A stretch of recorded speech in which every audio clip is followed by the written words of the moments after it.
জাতীয় পরিচয়পত্র, যেমন ধরুন আমাদের আধার কার্ড, আমাদের তো একটা পরিচয়পত্র।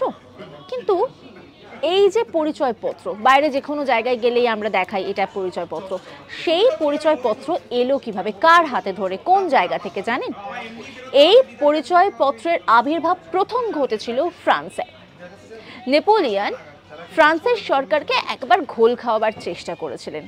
তিনি সম্পত্তি নিয়ে নানা টাল বাহানা করেছিলেন। ঠিক সেই সময়ে প্রয়োজনীয় হয়ে উঠল জাতীয় পরিচয়পত্রের, আর তারপরে জাতীয় পরিচয়পত্রের আবির্ভাব ঘটল। আর তারপর থেকে জাতীয় পরিচয়পত্র কিন্তু একেবারে আবশ্যিক হয়ে গেল। এখনো আমরা জানি প্রত্যেকটা দেশেই জাতীয় পরিচয়পত্র কিন্তু অত্যন্ত গুরুত্বপূর্ণ একটা নথি। এরকমই নানা আপডেট রয়েছে আপনাদের জন্য, আর সেই সমস্ত আপডেট জানতে হলে অবশ্যই নজর রাখুন আজ তাক বাংলার ইউটিউব স্ট্রিমিংয়ে।